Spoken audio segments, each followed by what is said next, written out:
Olá pessoas, no vídeo de hoje eu quero te falar que ideias são ferramentas e como que você pode usar esse conhecimento para melhorar a sua vida.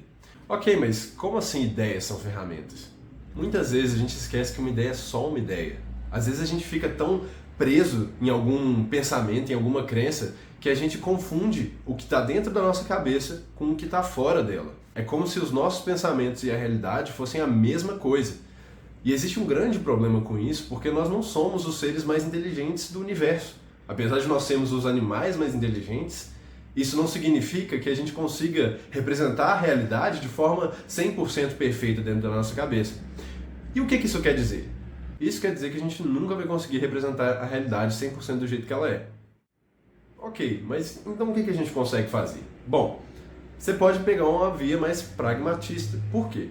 Porque a gente admite, por essa via, de que a gente nunca vai conseguir representar a realidade 100% do jeito que ela é, por mais que a gente tente. Afinal, a própria ciência, que é um dos melhores, se não o melhor método para a gente obter conhecimento, é meio falha, porque qualquer achado científico não é definitivo. A gente sempre deixa espaço para achados que representem melhor a realidade. E assim, a maior parte de nós não é cientista. Para ser um cientista já é difícil. Quanto mais você, na sua vida cotidiana, tentar representar a realidade perfeitamente dentro da sua cabeça. Então a gente desiste dessa ideia e parte do pressuposto que, olha, se está funcionando, tá bom.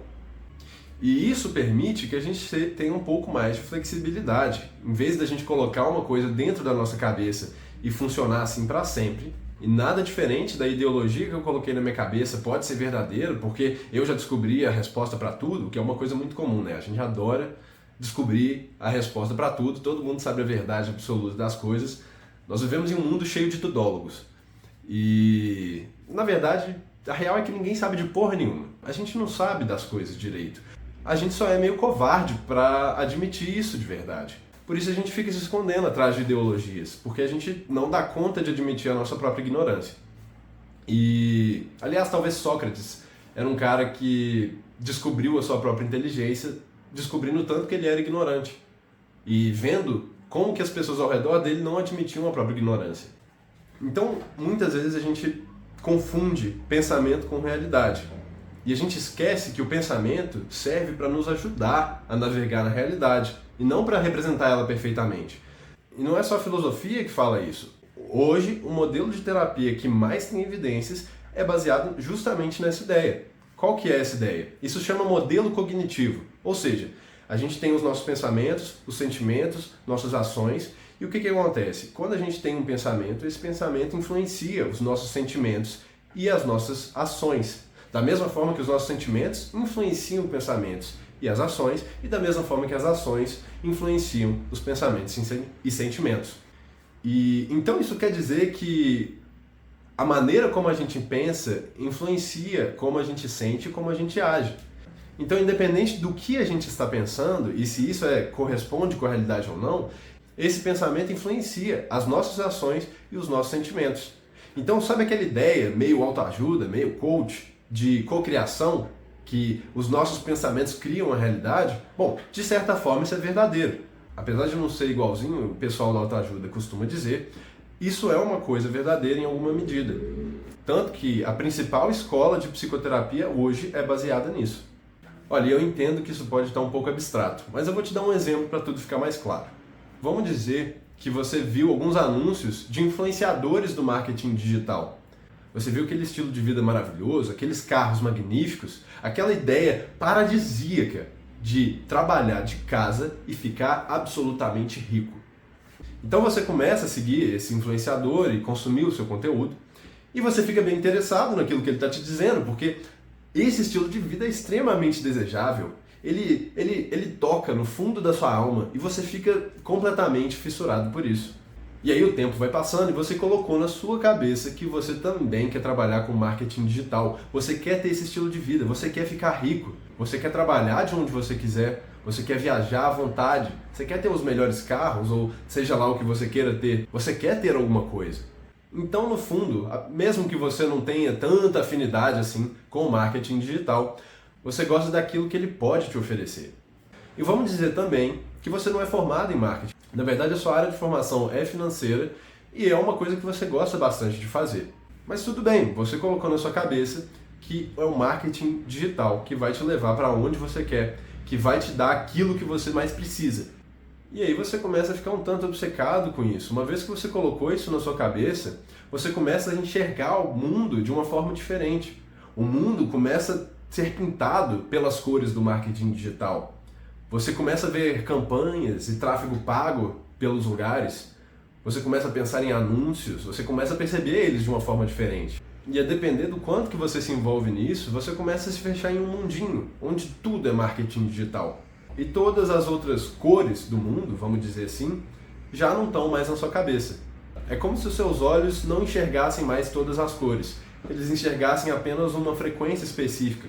E muitas vezes é exatamente isso que a gente faz. A gente coloca na nossa cabeça que é isso, que é aquilo, e a gente começa a enxergar o mundo de uma forma monocromática, o que muitas vezes nos impede de enxergar outras coisas que também seriam muito interessantes. Por exemplo, imagina só, você está completamente obcecado por marketing digital, e aí imagina, um amigo seu que é da área de finanças abre uma empresa muito legal e te chama para participar. É uma oportunidade do caralho. Só que você está muito focado no marketing digital e acaba recusando. Então, olha só como muitas vezes a gente coloca as coisas na nossa cabeça e isso começa a influenciar a maneira como a gente age, a maneira como a gente pensa. E do ponto de vista de saúde mental, isso é um problema. Por quê? Porque várias ideias psicológicas vindas de lugares diferentes apontam que a flexibilidade é uma coisa muito importante para a gente. É necessário que a gente consiga manusear as possibilidades que aparecem na nossa frente. E eu vou dar um exemplo sobre a terapia de aceitação e compromisso. Ela pensa que a flexibilidade cognitiva é um dos maiores bens que você pode ter para a sua saúde mental. É uma das maiores diferenças entre uma pessoa que não é saudável de uma pessoa que é saudável. E é exatamente isso que eu queria falar hoje. As ideias, elas têm que servir a gente, e não a gente tem que servir a elas. Por que eu tenho que servir a ideia do marketing digital? Eu tenho que servir aos meus objetivos. E é por isso que a gente tem que se conhecer. Se a gente não se conhece, a gente vai na onda de qualquer um que consiga prender a nossa atenção. E às vezes a gente acaba esquecendo de quem a gente é. E é muito doido isso, porque hoje a gente abre o celular e aí você vê 30 reels em 15 minutos e você nem percebeu que passou esse tempo.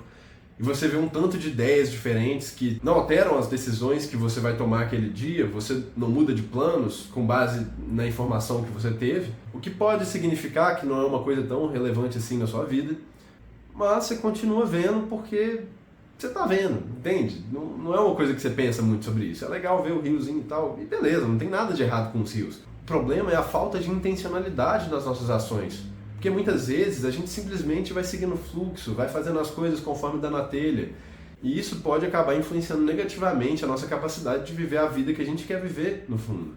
Porque se a gente obedece a todos os impulsos que a gente tem, a gente não vai para direção nenhuma. A gente fica exatamente no mesmo lugar. É como se a gente pegasse os vetores da física, e aí você tem um que vai para cima, outro que vai para o lado, outro que vai para o outro lado e outro que vai para baixo. No final das contas, você se moveu para várias direções, mas acabou no mesmo lugar. A gente precisa da capacidade de lidar com os estímulos e com as ideias que a gente tem, de forma que eu saiba o que no fundo eu mesmo quero. A flexibilidade cognitiva é uma coisa muito importante do ponto de vista da saúde mental.